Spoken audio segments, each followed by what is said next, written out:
Welcome to all myself doctor Haren. आज का जो हमारा लेक्चर है वो लेक्चर है साइटोप्लाज्मिक स्ट्रक्चर। साइटोप्लाज्मिक स्ट्रक्चर्स को हम प्लाज्मिक स्ट्रक्चर्स भी बोलते हैं, जिसके अंदर कई डिफरेंट टाइप्स के सेल ऑर्गेनलीज आते हैं। उसी में से हम फर्स्ट जो सेल ऑर्गेनलीज है एंडोप्लाज्मिक रेटिकुलम, उसको हम डिस्कस करेंगे। इस लेक्चर में हम और क्या डिस्कस करेंगे, हम डिस्कस करेंगे एंडोप्लाज्मिक रेटिकुलम्स के टाइप। उसके बाद हम स्ट्रक्चर और फंक्शन को डिस्कस करेंगे एंडोप्लाज्मिक रेटिकुलम के। लास्ट में हम डिस्कस करेंगे कि जो सिग्नल हाइपोथेसिस किसे कहते हैं, और ये सिग्नल हाइपोथेसिस दो टाइप के होते हैं। एक होता है को ट्रांसलेशनल और पोस्ट ट्रांसलेशनल ट्रांसलोकेशन। तो हम इसको डिस्कस करेंगे। इंट्रोडक्शन। अब जैसे कि हमें पता है कि जो हमारा एंडोप्लाज्मिक रेटिकुलम है, तो ये एंडोप्लाज्मिक रेटिकुलम को फर्स्ट टाइम गार्नियर ने देखा 1897 में अंडर द लाइट माइक्रोस्कोप। इसके बाद क्या हुआ कि थ्री साइंटिस्ट थे, उनमें से केंथ आर पोर्टर, एल्बर्ट कलाडे और अर्नेस्ट एफ फॉलम। उन्होंने 1945 में क्या किया, इसका अल्ट्रा स्ट्रक्चर्स को डिस्कस किया एंडोप्लाज्मिक रेटिकुलम का अंडर द इलेक्ट्रॉन माइक्रोस्कोप। तो हम कह सकते हैं कि इन्होंने ही क्या है कि एंडोप्लाज्मिक रेटिकुलम को क्या है डिस्कवर किया। इसके बाद जैसे हमें पता है कि एंडोप्लाज्मिक रेटिकुलम में एक वर्ड आता है रेटिकुलम। तो रेटिकुलम का मतलब होता है नेटवर्क, और ये नेटवर्क सबसे फर्स्ट जो साइंटिस्ट थे उन्होंने यूज किया, पॉटर ने 1953 में उन्होंने यूज किया। इसके बाद अगर हम एंडोप्लाज्मिक रेटिकुलम को अगर हम डिफाइन करने जाएं, तो हम ये कहते हैं कि जो एंडोप्लाज्मिक रेटिकुलम है वो क्या है कि एक मेम्ब्रेन के अंदर क्या है इनक्लोज्ड, क्या है एक नेटवर्क है। और ये नेटवर्क होता है ट्यूब्यूल्स का और सेक्स का, जिसको सिस्टर्नी भी बोलते हैं, जो कि क्या है न्यूक्लियर मेम्ब्रेन से लेकर क्या है साइटोप्लाज्म तक, क्या हो पूरे न्यूक्लियर मेम्ब्रेन से लेकर साइटोप्लाज्म तक फैला हुआ होता है। हम उसी को एंडोप्लाज्मिक रेटिकुलम कहते हैं। अगर हम इसे पिक्चर से समझने की कोशिश करें तो इस तरीके से है कि ये हमारा क्या है कि ये जो हमें दिखाई दे रहा है ये है सिस्टर्नी, सिस्टर्नी, जिसको हम सिस भी कहते हैं। और ये जो स्मूथ एंडोप्लाज्मिक रेटिकुलम लिखा है, तो हम इसको ट्यूब्यूल्स भी बोलते हैं, ट्यूब्यूल्स। अब हम देख रहे हैं कि ये न्यूक्लियर मेम्ब्रेन से स्टार्ट होकर, तो ये न्यूक्लियर मेम्ब्रेन से स्टार्ट होकर ये क्या है बिल्कुल साइटोप्लाज्म में, पूरा साइटोप्लाज्म तक फैला हुआ है। और ये ट्यूब्यूल्स क्या है टूबार्ड्स तक क्या है प्लाज्मा मेम्ब्रेन की तरफ होता है। तो हम कह सकते हैं कि हमारा एंडोप्लाज्मिक रेटिकुलम न्यूक्लियस से स्टार्ट होकर पूरे साइटोप्लाज्म तक फैला हुआ है। अब अगर हम यहाँ बात करें सेक्स की, और अगर और सिस्टर्नी की, सॉरी हमने जो यहाँ सिस लिखा है ये सैक है, ये सेक्स। अब जो सेक्स और जो सिस्टर्नी है, ये बिल्कुल क्या है नियर द न्यूक्लियस होता है। और नियर द न्यूक्लियस होने का रीजन क्या है, ये न्यूक्लियर मेम्ब्रेन से इवेजिनेशन होकर क्या है बनता है न्यूक्लियर मेम्ब्रेन से, जो कि अनब्रांच, और इसका जो ल्यूमन होता है नैरो होता है, और पूरा क्या है रीजन कवर्ड होता है राइबोसोम से। आइए इसे पिक्चर से समझने की कोशिश करते हैं। ये हमारा क्या है न्यूक्लियर मेम्ब्रेन है, अगर हम इसे कहें न्यूक्लियर मेम्ब्रेन। अब इस न्यूक्लियर मेम्ब्रेन से क्या है कि हम देख रहे हैं कि ये क्या है कि इवेजिनेट होके हमारा क्या बन गया है, ये वाला जो रीजन है ये हमारा बन रहा है सेक्स, यानी सिस्टर्नी बन रहा है। अब ये इवेजिनेट होके, तो हम इसी को हम कहते हैं रफ एंडोप्लाज्मिक रेटिकुलम कहते हैं इसे।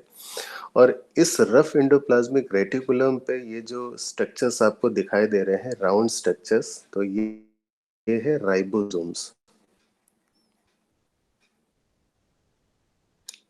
राइबोसोम्स,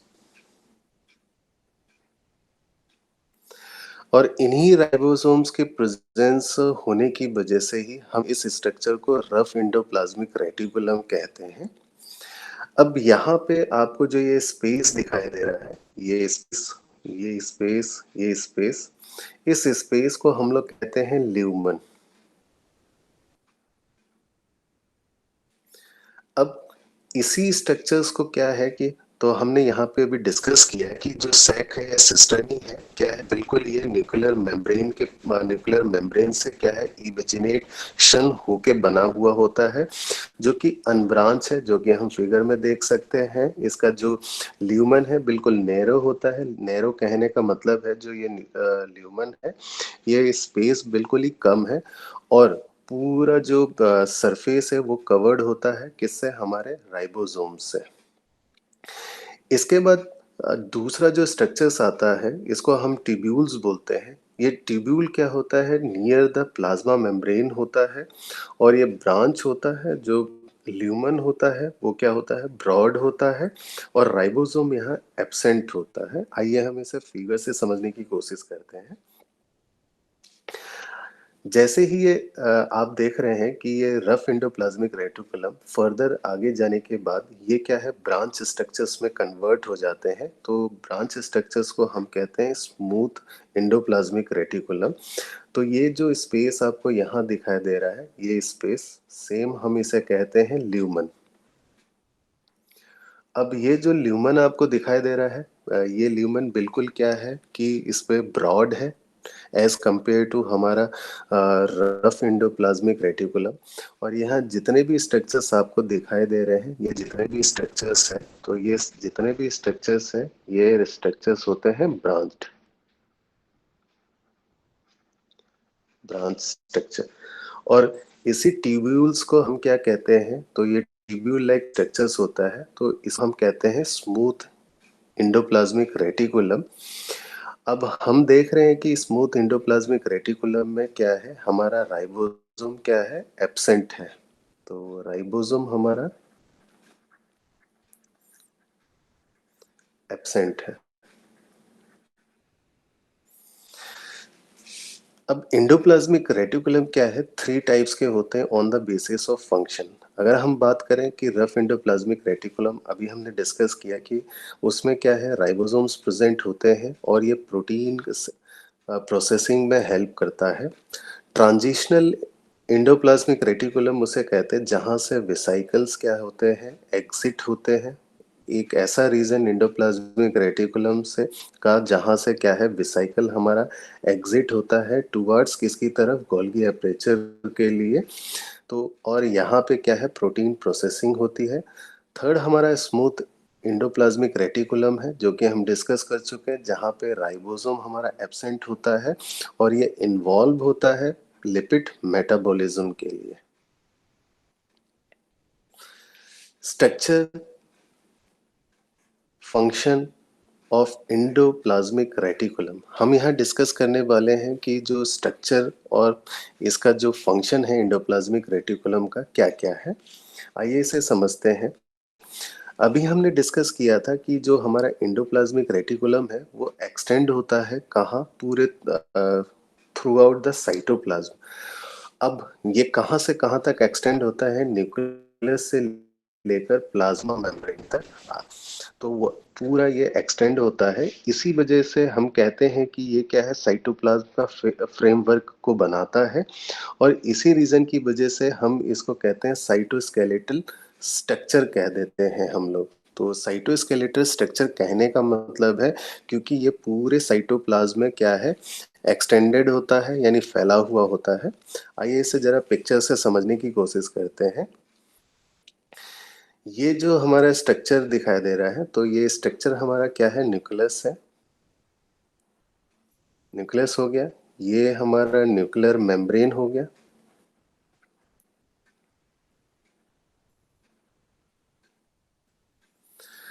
अब न्यूक्लियर मेम्ब्रेन के बाद हम देख रहे हैं कि न्यूक्लियर मेम्ब्रेन से जो इवेजिनेट हुआ है, तो हम उसको कहते हैं rough endoplasmic reticulum.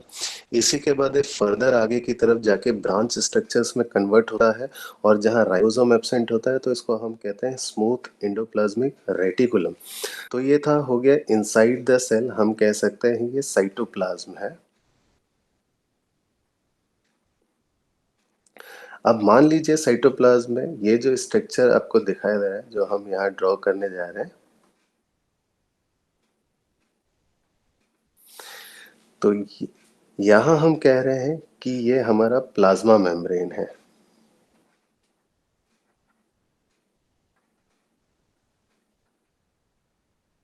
Plasma membrane. अब यहाँ ध्यान दीजिएगा कि हम ये कह रहे हैं कि ये जो स्मूथ एंडोप्लाज्मिक रेटिकुलम है, ये क्या है, हमारे क्या है, प्लाज्मा मेम्ब्रेन की तरफ क्या होता है, ज़्यादा होता है। तो हमें यहाँ पे एक चीज़ याद रखनी होती है कि हमारा जो क्या कहते हैं कि जो रफ एंडोप्लाज्मिक रेटिकुलम है, वो होता है नियर न्यूक्लियस,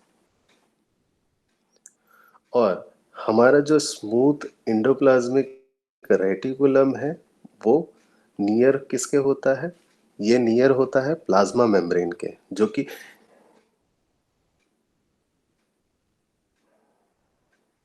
जो कि हमारा प्लाज्मा मेम्ब्रेन तक फैला होता है, जो कि हमारा किससे बना हुआ होता है, सेम हमारा रफ एंडोप्लाज्मिक रेटिकुलम से ही स्मूथ एंडोप्लाज्मिक रेटिकुलम बना हुआ होता है। Next, vesicles.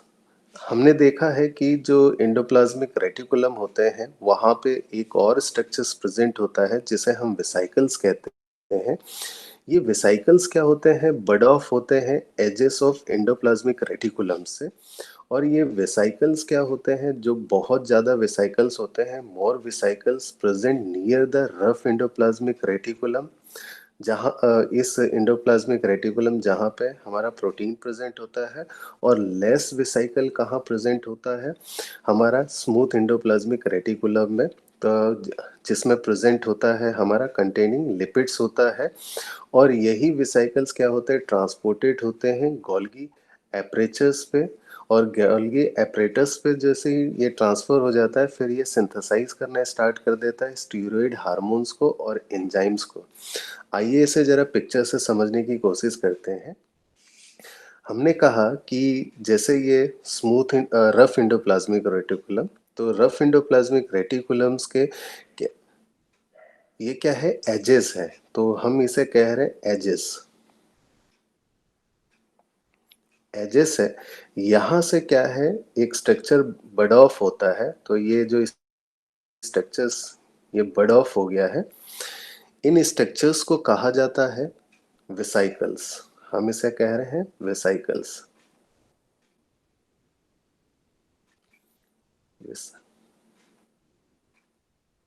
वेसिकल्स। और जो वेसिकल बड ऑफ होता है रफ एंडोप्लाज्मिक रेटिकुलम से, वहां प्रेजेंट होता है प्रोटीन। प्रोटीन। इसके बाद क्या है, जो वेसिकल्स क्या होते हैं, ये बड ऑफ होते हैं कहाँ से, स्मूथ एंडोप्लाज्मिक रेटिकुलम से। तो यहाँ पे भी क्या है, हमारे वेसिकल्स प्रेजेंट है। तो आप यहाँ देख सकते हैं ये वेसिकल्स है, तो ये क्या हो गया, बड ऑफ हो गया। अब यहाँ जो स्मूथ एंडोप्लाज्मिक रेटिकुलम्स में वेसिकल्स प्रेजेंट होते हैं, यहाँ पे इस वेसिकल्स में लिपिड्स प्रेजेंट होता है, यानी कंटेंट लिपिड्स। एक और डिफरेंस क्या है कि जो रफ एंडोप्लाज्मिक रेटिकुलम्स के पास क्या है कि जो वेसिकल्स होते हैं उनका नंबर क्या होता है, ज़्यादा होता है, एज कंपेयर टू क्या है, हमारा स्मूथ एंडोप्लाज्मिक रेटिकुलम के। यानी स्मूथ एंडोप्लाज्मिक रेटिकुलम के पास जितने भी वेसिकल्स होते हैं उनका नंबर कम होता है एज कंपेयर टू हमारे रफ एंडोप्लाज्मिक रेटिकुलम के। इसके बाद एक और चीज़ जो हमारा एंडोप्लाज्मिक रेटिकुलम करता है, जो ये स्मूथ एंडोप्लाज्मिक रेटिकुलम्स होते हैं, उनके सरफेस पे कई सारे एंजाइम्स प्रेजेंट होते हैं। जैसे एक एंजाइम है ऑक्सीजन ट्रांसफरिंग एंजाइम, इसको हम ऑक्सीजिनेज भी बोलते हैं। इसके अलावा साइटोक्रोम P450 50 है, ये क्या है फैमिली का जो प्रोटीन है सॉरी एंजाइम है, ये हमारा प्रेज़ेंट होता है स्मूथ एंडोप्लाज्मिक रेटिकुलम के सरफेस पे, जो कि हेल्प करता है डिटॉक्सिफिकेशन में।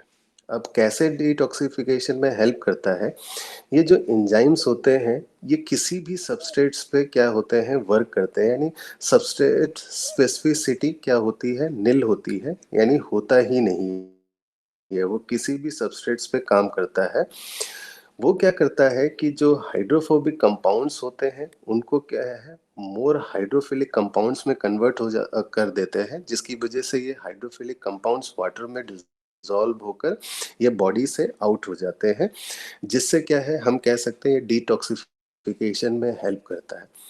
बट डिटॉक्सिफिकेशन के अलावा भी क्या है कि कई बार क्या करता है ये कैंसरस प्रोडक्ट को भी क्या है बनाता है। अगर हम कहें कि कई बार हमने देखा है कि जैसे कि कुछ अगर हम मीट को क्या कर दें, ग्रिल कर दें, तो ग्रिल करने की वजह से क्या है कि जो मीट होता है वहाँ पे क्या है एक लेयर प्रेजेंट होती है, तो वो लेयर क्या है आग से जलने की वजह से लेयर प्रेजेंट होती है। इस लेयर को क्या है हमारा ये एंजाइम्स जो स्मूथ एंडोप्लाज्मिक रेटिकुलम के मेम्ब्रेन पे प्रेजेंट होता है, उसको कार्सिनोजेंस में कन्वर्ट कर दे,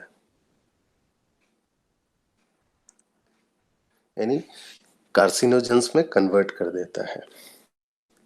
इसके अलावा जो हमारे स्केलेटल जो मसल्स होते हैं, स्केलेटल मसल्स पे क्या है हमारा स्मूथ एंडोप्लाज्मिक रेटिकुलम है, तो स्मूथ एंडोप्लाज्मिक रेटिकुलम से जो हमारा कैल्शियम जो आयंस होता है एक रेगुलेटेड मैनर में क्या होता है रिलीज होता है, जिसकी वजह से क्या है वो कॉन्ट्रैक्शन को ट्रिगर करता है।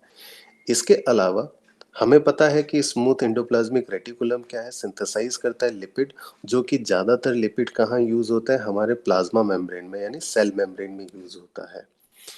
इसके अलावा हमने देखा है कि जो एंडोप्लाज्मिक रेटिकुलम है वहाँ कंपार्टमेंटलाइजेशन हो जाता है। कंपार्टमेंटलाइजेशन का मतलब होता है कि जो एंडोप्लाज्मिक रेटिकुलम्स है वो साइटोप्लाज्म को दो कंपार्टमेंट्स में डिवाइड कर देता है।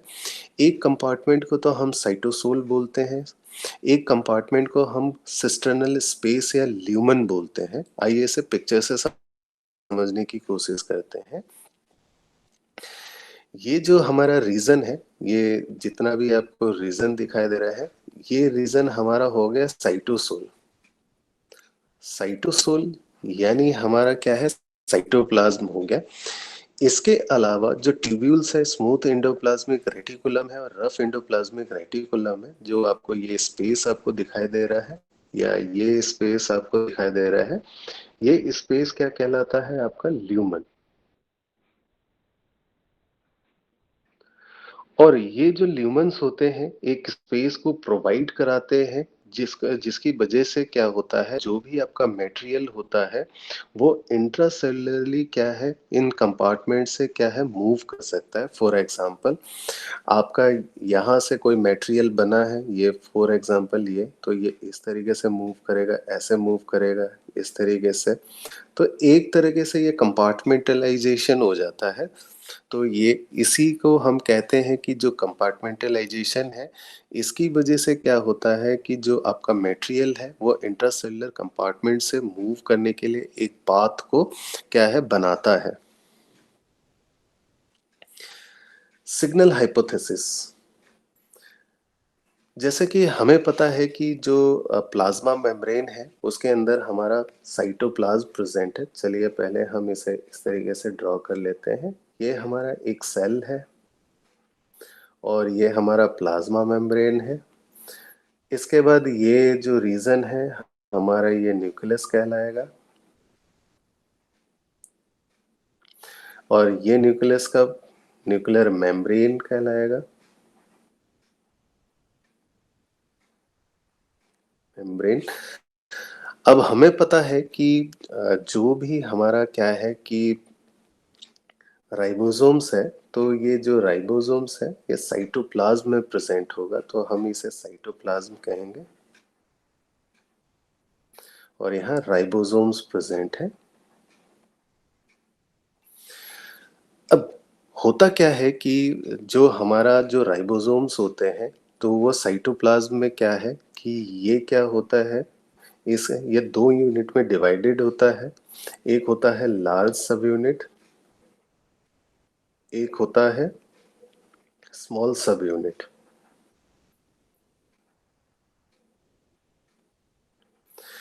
अब ये लार जैसे ही क्या है हमारे न्यूक्लियस से, हमारे इस न्यूक्लियस से क्या है मैसेंजर आरएनए बनता है। वो मैसेंजर आरएनए क्या है हमारा साइटोप्लाज्म में आ जाता है। साइटोप्लाज्म में आने के बाद उसी वक्त हमारा क्या होता है, लार्ज और स्मॉल सब यूनिट यानी राइबोसोम का वो दोनों अटैच हो जाते हैं और हमारा जो मैसेंजर आरएनए है उनके साथ क्या है अटैच हो जाता है। अटैच हो जाने के बाद क्या होता है, मैसेंजर आरएनए का कोडिंग स्टार्ट हो जाता है, यानी हम उसको कहते हैं ट्रांसलेशन स्टार्ट हो जाता है, यानी प्रोटीन का जो ट्रांसलेशन है वो साइटोप्लाज्म में होना स्टार्ट हो जाता है। और जैसे ही प्रोटीन का ट्रांसलेशन होना स्टार्ट हो जाता है तो वो प्रोटीन क्या होता है, ट्रांसलोकेटेड हो जाता है एंडोप्लाज्मिक रेटिकुलम की तरफ। और एंडोप्लाज्मिक रेटिकुलम्स की तरफ जैसे ही ट्रांसलोकेट हो जाता है तो हम इसको कहते हैं को ट्रांसलेशनल ट्रांसलोकेशन कहते हैं। यानी यहाँ पे हमें ये बात याद रखनी है कि साइटोप्लाज्म में प्रोटीन का कंप्लीट ट्रांसलेशन नहीं होता है, तो हम यहाँ कह सकते हैं नॉट कंप्लीट ट्रांसलेशन। तो कंप्लीट ट्रांसलेशन नहीं होता है, इसी को हम और कहते हैं को ट्रांसलेशनल ट्रांसलोकेशन। तो इसे एक बार और समझते हैं। हमने कहा कि साइटोप्लाज्म में क्या है कि प्रोटीन का ट्रांसलेशन स्टार्ट हो जाता है कहाँ पे, राइबोसोम्स पे। और वो राइबोसोम्स और जो इनकम्प्लीट जो प्रोटीन्स होता है वो कहाँ ट्रांसफर हो जाता है, ट्रांसलोकेट हो जाता है हमारे एंडोप्लाज्मिक रेटिकुलम में। इसी को हम कहते हैं को ट्रांसलेशनल ट्रांसलोकेशन कहते हैं। अब इसके अलावा क्या होता है, एक और वे होता है, पाथवे होता है। उसमें क्या होता है कि हमारे साइटोप्लाज्म में कंप्लीट का क्या होता है, साइटोप्लाज्म में प्रोटीन का कंप्लीट कंप्लीट ट्रांसलेशन हो जाता है। और फिर उसके बाद जो कंप्लीट ट्रांसलेशन होने के बाद जो हमारा राइबोसोम्स है और हमारा जो प्रोटीन है साथ में क्या होता है कि वो एंडोप्लाज्मिक रेटिकुलम की तरफ क्या करता है, ट्रांसलोकेट हो जाता है। तो इसी को हम कहते हैं पोस्ट ट्रांसलेशनल ट्रांसलोकेशन। अब ये जो पोस्ट ट्रांसलेशनल ट्रांसलोकेशन है और हमारा को ट्रांसलेशनल ट्रांसलोकेशन है, ये दोनों को अगर हम कहें तो कलेक्टिवली हम बोल देते हैं सिग्नल हाइपोथेसिस बोल देते हैं। और ये दोनों ही पाए जाते हैं ईस्ट में। बट मैमल्स में हमने देखा है कि ओनली को ट्रांसलेशनल ट्रांसलोकेशन पाया जाता है। तो आइए हम डिस्कस करते हैं को ट्रांसलेशनल ट्रांसलोकेशन को इसे पिक्चर से पहले समझने की कोशिश करते हैं। हमने कहा था कि जो हमारा ये रीजन क्या है, ये साइटोप्लाज्म है।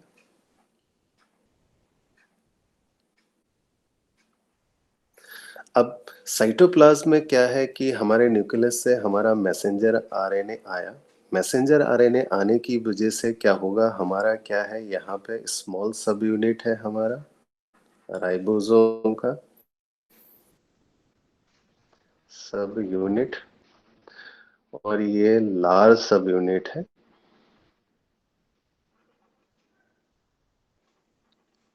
ये राइबोसोम्स क्या है आपस में अटैच हो जाते हैं और इन्हीं के साथ क्या है हमारा मैसेंजर आरएनए भी अटैच हो जाता है। फिर प्रोटीन का क्या होता है, ट्रांसलेशन होना स्टार्ट हो जाता है। ट्रांसलेशन जैसे ही होना स्टार्ट हो जाता है तो ये राइबोसोम क्या है एक सिग्नल सीक्वेंस को क्या कर देता है, बाहर की तरफ निकाल देता है सिग्नल सीक्वेंस को।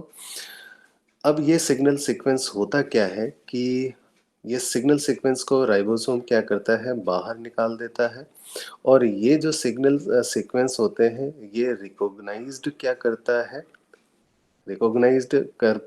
ये सिग्नल सीक्वेंस को रिकॉग्नाइज़ करता है, सिग्नल रिकॉग्नाइजिंग पार्टिकल्स इसको रिकॉग्नाइज़ करता है।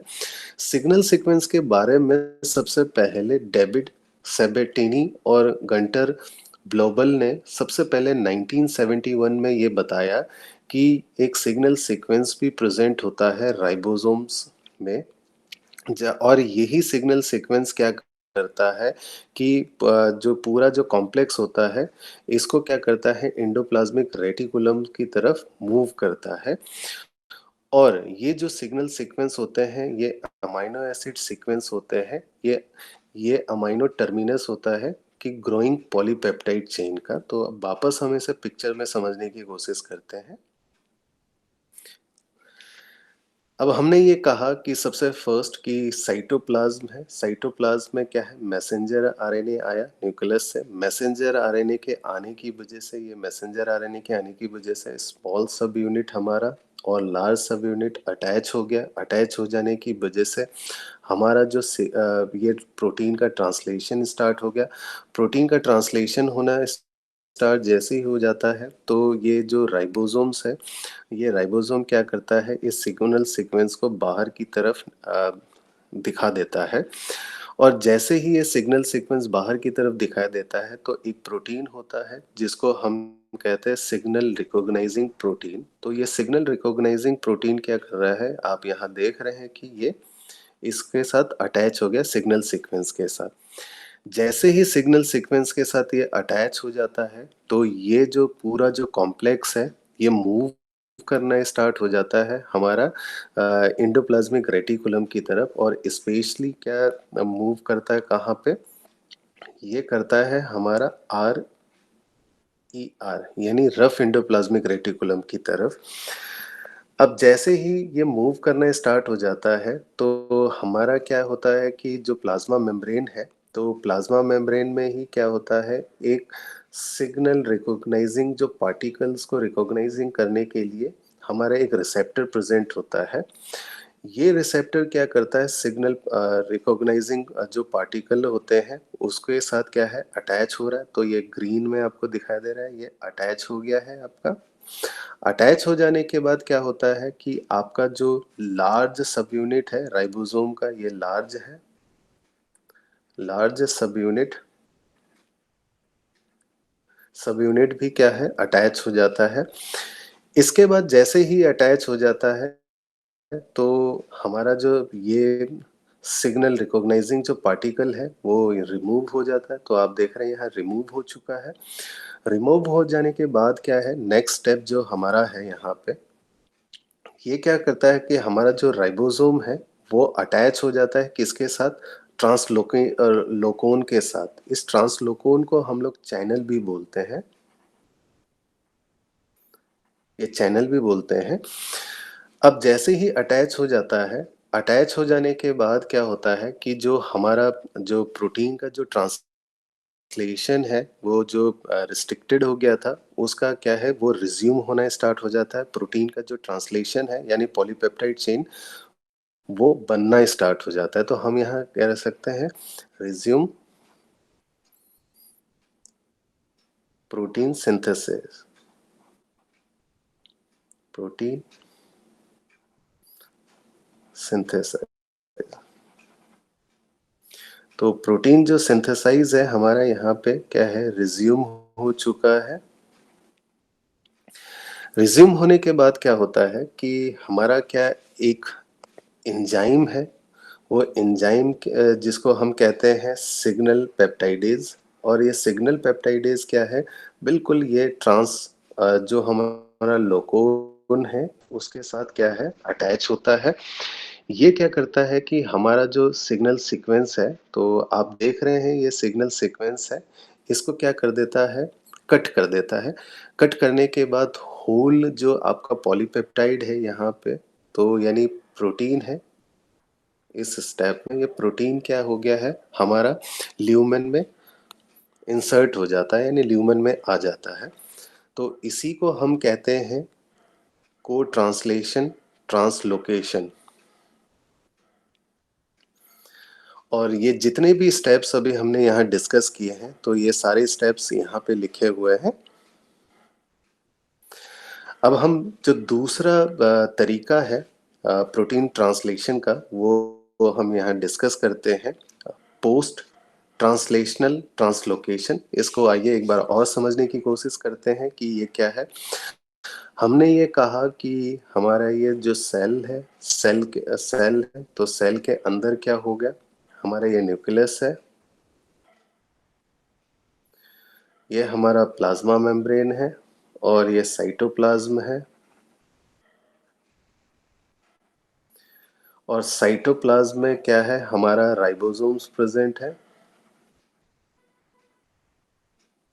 और ये राइबोसोम्स क्या है, दो सब यूनिट में प्रेजेंट होते हैं। एक होता है लार्ज प्लस एक होता है स्मॉल सब यूनिट।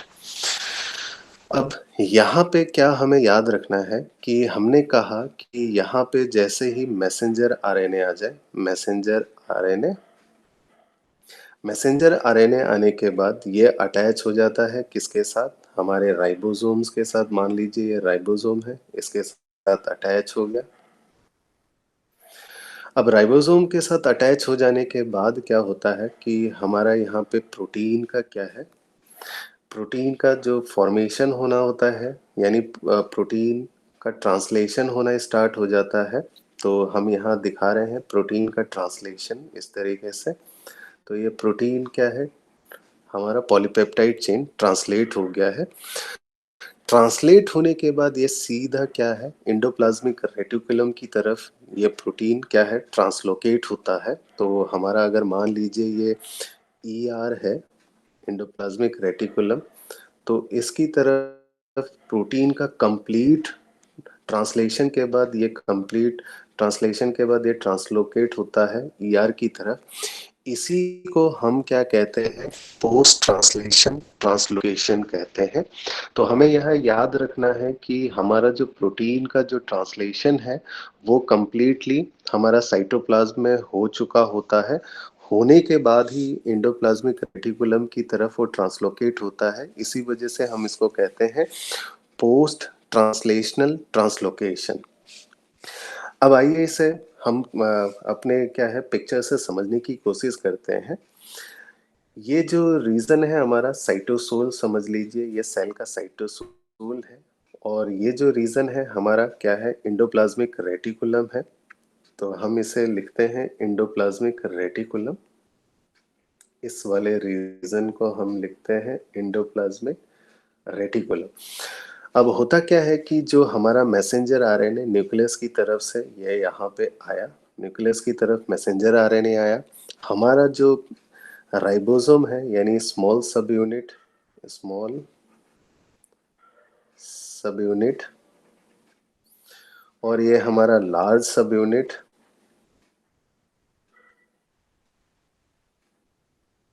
ये अटैच हो जाता है। अटैच हो जाने के बाद प्रोटीन का क्या है, इनकोड करना स्टार्ट हो जाता है, यानी सॉरी मैसेंजर आरएनए का इनकोड करना स्टार्ट हो जाता है, यानी ट्रांसलेशन होना स्टार्ट हो जाता है। जब ट्रांसलेशन होना स्टार्ट हो जाता है तो एक सीक्वेंस है जिसको हम सिग्नल सीक्वेंस कहते हैं। ये सिग्नल सीक्वेंस क्या है, राइबोसोम से बाहर निकलता है। तो आप राइबोसोम से बाहर आप देख सकते हैं, राइबोसोम से सिग्नल सीक्वेंस निकल गया है। इसके बाद हमारा क्या है, कंप्लीट प्रोटीन का क्या है, यहाँ पे कंप्लीट प्रोटीन का translation, messenger RNA complete protein का ट्रांसलेशन कर चुका है। तो ये हमारा कंप्लीट प्रोटीन है। तो हम इसे लिखते हैं कंप्लीट प्रोटीन और पॉलीपेप्टाइड। अब यहाँ पे क्या है कि एक प्रोटीन और होता है, उस प्रोटीन को हम कैप्रियोन प्रोटीन कहते हैं। तो ये कैप्रियोन जो प्रोटीन होता है, ये हमारे पॉलीपेप्टाइड को क्या है, ये कन्फर्मेशनल चेंजेस जो हो रहे थे, यानी इसको क्या है, बाइंड नहीं होने देता है तो अनवाइंड करके रखता है। तो ये प्रोटीन तो आप ये जो रेड रेड स्ट्रक्चर्स में देख रहे हैं ये कैप्रियोन है। इसके बाद हमारा जो ये स्ट्रक्चर है यानी विथ राइबोसोम प्लस कंप्लीट जो प्रोटीन हमारा क्या है सिंथेसाइज हो चुका है, ये स्ट्रक्चर क्या है मूव करना स्टार्ट कर देता है कहाँ एंडोप्लाज्मिक रेटिकुलम की तरफ मूव करना स्टार्ट होता है। और ये मूव तभी होता है कि हमारा यहाँ पे एक प्रोटीन है जिसको हम कहते हैं ये सेक 62 63 बाई सॉरी इसको दोबारा हम समझते हैं। ये जो प्रोटीन होता है ये ट्रांसलोकोन के पास प्रेजेंट होता है। इस प्रोटीन को हम कहते हैं सेक 62/63 कॉम्प्लेक्स। ये कॉम्प्लेक्स क्या है, ये सिग्नल सीक्वेंस को क्या है हमारे ये जो सिग्नल सीक्वेंस है इसको रिकॉग्नाइज करता है। और इसी इसी की वजह से क्या होता है ये एंडोप्लाज्मिक रेटिकुलम की तरफ मूव होता है। मूव होने के बाद अब ये यहाँ पे आकर अटैच हो जाता है। सिग्नल सीक्वेंस अटैच हो जाने के बाद क्या है कि हमारा जो यहाँ पे एक और प्रोटीन है जिसको हम BIP प्रोटीन कहते हैं। तो ये जो BIP प्रोटीन है एक फैमिली से है इस प्रोटीन का, ये फैमिली होती है HSP70 कैप्रियोन प्रोटीन। तो ये जो BIP जो प्रोटीन होता है ये प्रोटीन क्या करता है कि कंप्लीट जो हमारा न्यूक्लियोटाइड सीक्वेंस है उसको क्या कर लेता है ल्यूमन में क्या कर लेता है लेकर आ जाता है। ये ल्यूमन में है। तो यही पोस्ट ट्रांसलेशन ट्रांसलोकेशन है। तो आइए इसे एक बार और समझने की कोशिश करते हैं। हमने कहा कि जो पोस्ट ट्रांसलेशनल ट्रांसलोकेशन है ये जो प्रोटीन का जो सिंथेसाइज होता है फ्री साइटोसोल में होता है, साइटोसोलिक राइबोसोम्स में। फिर उसके बाद ये ट्रांसफर होता है एंडोप्लाज्मिक रेटिकुलम की तरफ। हमारा जो सिग्नल सीक्वेंस होता है उसको आइडेंटिफाई करता है एक रिसेप्टर प्रोटीन जिसको हम कहते हैं सेक्स 62/63 कॉम्प्लेक्स, जो कि एसोसिएटेड होता है चैनल या ट्रांसलोकोन के साथ। एंडोप्लाज्मिक रेटिकुलम में ये प्रेजेंट होता है, आप पिक्चर में देख सकते हैं ये हमारा ट्रांसलोकोन है। इसके बाद साइटोसोलिक हमारा क्या है एक प्रोटीन है जिसको हम कहते हैं साइटोसोलिक जो प्रोटीन है साइटोसोलिक प्रोटीन HSP70 कैप्रियोन्स कहते हैं। ये रिक्वायर्ड इसलिए होता है कि ये मेंटेन कर सके पॉलीपेप्टाइड चेन को अनफोल्डिंग कंडीशन में, कि ये अनफोल्डिंग रहे। और इसकी वजह से ये क्या है चैनल के अंदर इंटर कर सके। अगर फोल्डिंग कंडीशन में होगा तो ये चैनल के अंदर इंटर नहीं कर पाएगा। इसके बाद क्या होता है हमारा दूसरे टाइप का और प्रोटीन होता है जिसको हम P70 कैप्रियोन्स कहते हैं, जो कि हम कहते हैं BIP। ये BIP क्या करता है कि पुल करता है पॉलीपेप्टाइड चेन को थ्रू चैनल के या हमारे ट्रांसलोकेन के थ्रू, जो कि एंडोप्लाज्मिक रेटिकुलम के ल्यूमन में आ जाता है। आज हमने डिस्कस किया कि डिस्कशन में हमने ये किया कि साइटोप्लाज्मिक स्ट्रक्चर्स में एंडोप्लाज्मिक रेटिकुलम को डिस्कस किया। उसके बाद हमने एंडोप्लाज्मिक रेटिकुलम के स्ट्रक्चर और फंक्शन को डिस्कस किया, हमने टाइप को स्टडी किया। इसके बाद हमने सिग्नल हाइपोथेसिस को डिस्कस किया जिसमें हमने डिस्कस किया कि को ट्रांसलेशनल ट्रांसलोकेशन किसे कहते हैं। फिर हमने डिस्कस किया पोस्ट ट्रांसलेशनल ट्रांसलोकेशन को। आई होप आप सभी को ये लेक्चर समझ में आया होगा। Thank you.